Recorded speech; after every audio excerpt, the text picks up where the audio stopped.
Ang first step guys, una kay magpapos na kay panindot og result. Hindi ka man kay ka sa insert, di ka mag-insert kay pintura day. Okay, so na nakuha na nimo.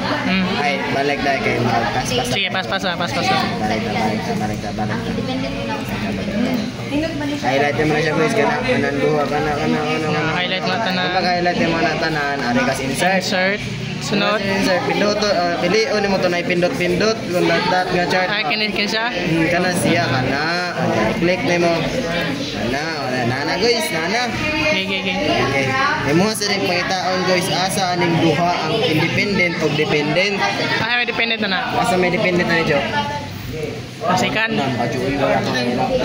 Asa may independent na niyo? Ang second. So independent ang first, so sakto na yan. Oh, sige. Dependent guys. Sunod na. Second. So kani, define na nimo, imo din kanin chart, ikaw man ning chart, pinuto na nimo nang kani. At ikaw man right click. Sunod. Ikaw man kay ulo may nigawa, so balik.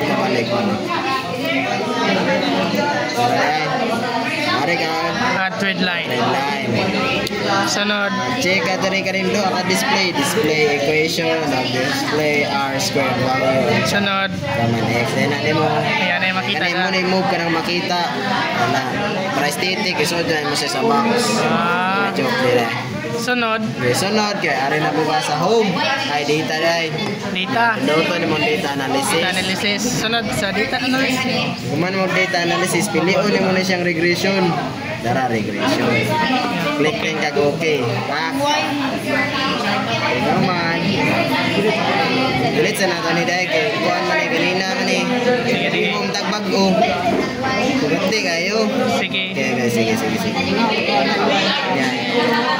Kaning y range mo na siya inyong dependent variable. So dependent is mo man siyang second. So mo ning i-highlight ang cell.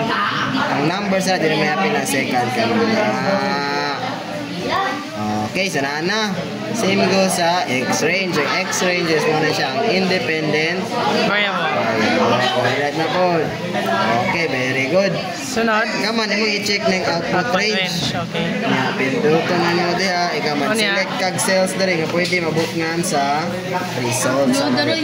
Sunod. And then, imo din pindot ang okay. Wala na. Gawas ng result tayo guys. Asa itong mga importanteng tanaw na ni? Importanteng tanawan nyo ana ang r square. Imong tanawon equal ba diri sa chart? Pila r square sa chart? 0.2107. Which is diri sakto pod 0.21068. Rounded off mo ng 0.7. Okay, sunod mo sa tanawon ang intercept ng coefficient pareha ba diri? So pila dito dai? So 42. sa y value mo na siya 42.169. So mga sa 42.168. Okay, so yara.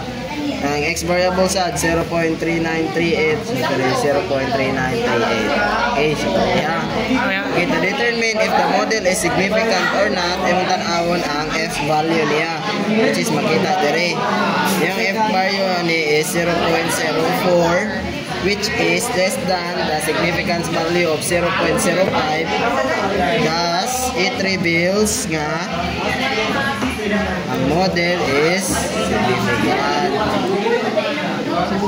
Ano ganyan significant kay? Kay may paman siya sa 0.05. 0.05, okay. Pa-value.